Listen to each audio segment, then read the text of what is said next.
most of my life, I've been a narcissist where I would use control dynamics and power and manipulation to put people into the place I wanted them to be instead of authentically connecting with them as a human being. Unfortunately, this is one of the main personality disorders that was a massive effect in me from growing up. I really didn't care about people. I saw people as opportunities to be used. I did not see them as people with feelings. I did not have empathy. I did not have the ability to love people. All I did was see people as something that I could use in my life. That's how I rolled. And embarrassingly so. I am very, very sad when I look at my life from about 18, 19 to 30. I feel like most of that time in my life was all focused on how can I use somebody today? How can I gain power and control today? How can I put people in situations so I can have the outcomes I want, not the outcomes they want? Those were my focuses. Those were my points. That was my entire way of living back then. I didn't care about what other people thought, and I didn't care about how my actions impacted anyone else. Didn't care at all. I was 100% about me all the time. And let me tell you, that is a terrible way to live life, and that's a terrible way to be as a human being. Like, you're not even yourself. What you are is this semblance of so many different realities around what you think you need instead of what you need. And what I mean by that is people become this objectified reality where it's all about what can I extract from this person so that I can acquire the fulfillment and filling of my narcissistic supplies as a person. And then there becomes all like this malevolence around this that I had, where my goal was to use people thoroughly. I don't even know what that word is, but I meant to say thoroughly use people. That was my goal. That was my intention, was to be a person that didn't actually care about people, but I wanted to look like I did so I could have people around me. I wanted people to feel like they were important to me, when in reality, like, not only were they not important to me, they were just pieces on a chessboard. And in my own mind, I was the master of my fate in this. I was controlling the action. And talk about a despicable way to live. There's many people that I would say have narcissistic personality disorder on the earth today. I'm sure you could locate them with a quick YouTube search. However, I'm not a psychotherapist at all. I'm a coach, so I don't get into that space of diagnosing people. But I would note that behaviors don't lie, and that is the key in your life. Is like, for me, my goal was to be that person forever, because then I felt important. I would use music to be this person too. I'd use music a lot to go play shows and be all important and like get people's approval and their attention. And ultimately all that was for me to use the gifts and talents that I have to marginalize people and take advantage of them. And it's really embarrassing to say all this stuff, but it is 100% true. 100% true. I wish I could have been a better person, but I just simply wasn't, because I didn't understand that what I really, really desperately needed was human connection. I really, really desperately needed to not have to wear the mask anymore, to have people that could actually talk with me, connect with me, and be in community with me. And what that took was me saying, I don't want to be here anymore on this planet. Let me give this therapy thing a shot. And then I started doing recovery groups and connecting with people and started realizing, oh my goodness, there's a whole new world out there that I've never experienced, because my whole world was always about me all the time. And when I started seeing like these relationships growing with friends of mine and being able to understand life and begin to work through the challenges of it, it was astonishing to me how much of an impact these people had in my life. And we would hang out every day, but seeing them once a week as a consistent thread in my life gave me the ability to really work in this way where I truly like love those people. I could rattle off 25, 30, 40 names right now, people that I genuinely care about that had a tremendous impact on my life and were tremendously kind to me. And that is the key to life, I've discovered, when I needed to heal from being a narcissist, because as a narcissist, your number one product of your life is the destruction of relationships. It's about it. That's all you do, is just destroy all your relationships around you all the time. That key element there is something I didn't want. I wanted to have a family. I wanted to have a daughter. I wanted to have a son. I wanted to have a life. And it was very, very, very difficult for me to accomplish that because all I ever cared about was me and the furthering of my plan and my choices and what was important to me. I didn't really care about anyone else. Didn't care about my impact on anybody else's life. None of that mattered to me. What I've come to the conclusion is that narcissism is ultimately about like the terrible twos when you're a kid. It's like you never grew up. I certainly never did. I didn't know how to grow up. I never got any of my needs met as a kid. I never was important enough to my parents to invest in.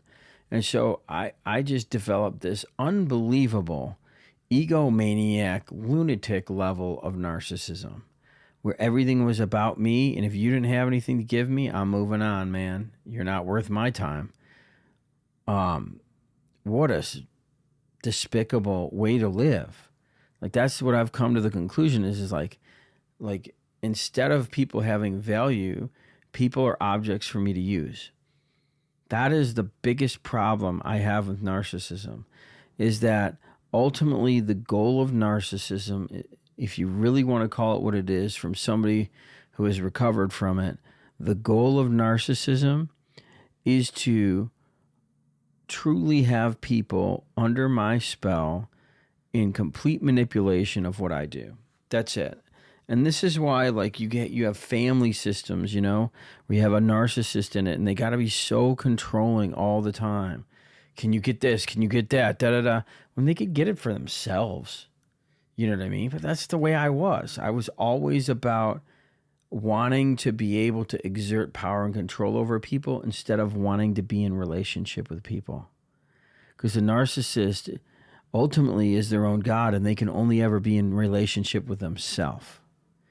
They can't form deeply bonded relationships. At least I couldn't. Relationships in my life back then were like a rotating door, because who wants to spend time with that guy? The guy that literally doesn't care about anyone, and they know it at like the pit of their soul, like, nah, this guy's a little bit off. He doesn't actually care about people. Like, who the heck wants to spend time with that guy? Certainly not me.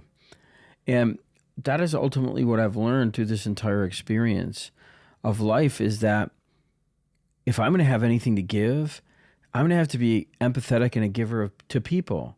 Like, I'm going to have to connect with people. And ultimately that came when I connected with myself and I started to go through the baggage of me. And I realized, whoa, I'm just like 99.9% of people on the planet. I went through some more horrific things than most, or people may have gone through some more horrific things than me. But that doesn't mean that I get to have a position in my own mind of being valued greater than other people. That just means that I've gone through what I've gone through and they've gone through what they've gone through. And we are equals trudging the road of happy destiny in this life. We are equals in regards to being human. And beyond that, I don't have much opinion, because I strongly feel like as a narcissist, most of my time was spent on comparing human beings and creating human doings. And that's what I was, a human doing. I had no boundaries. I could just sign up for everything that made me look good, especially at church. And then I'd take advantage of people, and I would be, I'd be a bad person. You know, I didn't know how to be a good person because I didn't have any fertile soil in my mind to be taught how to do that. I learned that in community. That being myself is really, really important, except when it comes at the expense of other people. I'm going to reiterate that. That is the most important statement you could hear in a lifetime. Being yourself or being myself is the most important thing that you can do, except when it comes at the expense of other people. Except when that being yourself means that I got to manipulate and control everyone in the room. I've got to be the person that looks the best. I got to be the person that isn't over talker. Oh, you did that? Well, I did this. That type of thing. Like, instead of being able to celebrate with other people and celebrate their wins and their accomplishments, it's always about, well, I'm better than you because of X, or I did X, Y, Z, so that makes me better than you. And so that's the key reality for me around being a narcissist, is that I ultimately, deep down inside, when I got my approval needs met and they were satiated, and I no longer had to be a egomaniac lunatic trying to suck up all the approval in a room like a black hole, when I could lay that down and I was transformed from no longer being that person to where now I have empathy and I can see things from other people's perspective, and I can grow with people and take people where they're at and love people, as they are with their limitations. Like, all of that was such a tremendous weight lifted off my shoulders, because ultimately the final product of narcissism is loneliness. And that's what all narcissists are really, really afraid of. If you really get into that and you've lived that, is like they're really afraid of dying alone. So that's why they got to keep using people to feel like they're validated and important. And I mean, what a sad way to live. I lived that way for a long time because I didn't know there was any other ways to live. I didn't understand that I could be me and other people could be themselves, and I didn't have to be domineering. I didn't have to be controlling. I didn't have to be the most important person in the room. I didn't have to be the loudest voice in the room. I could just be me, and I could facilitate and help other people be themselves. As a narcissist, I could never do that. It was all about me all the time. Whereas now in my life, I do everything in my power to make it about everybody else. Like, I want to hear everybody else's story. I want to understand where they're coming from. I want to see and hear the wisdom that they've learned. I want to break down and discover what's going on in their life. Like, that's what I'm passionate about these days. As a recovered narcissist, I've recognized that ultimately loneliness is the fuel and the destination of narcissism. And I don't want to be lonely, man. I want to have covenant relationships in my life with people that genuinely love me and care about me. And that's what I've developed. I mean, it took me a long, long time to do it because I had to become a person that people wanted to be around. I think that's the most interesting thing, is that on a long enough timeline, if you happen to be a narcissist, look at your relationships and look at how quickly people just don't want to be around you anymore. And they don't even tell you what it's about, because they don't feel like you're ever going to be able to listen to them long enough to be able to hear what they're saying. People just say goodbye. They move on. They do things like, yeah, we'll get together sometime. Ghost you, never talk to you. It's kind of wild, It's kind of wild to me how that whole thing works. Like, it is wild, because that's what happened to me so many times in my life, where my ego and the desire for me to be right, so I'm not exposed, was more valuable to me than any relationship in the world. And unfortunately, I've lost a lot of great friends because of that.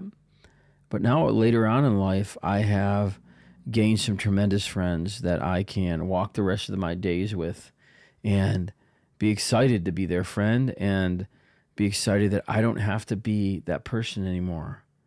I don't have to be the person that's in charge and in control and manipulative. I can just be me, and I can help create space for other people. That is what narcissistic healing looks like and recovery looks like, where it can be no longer about you. It's about the people around you.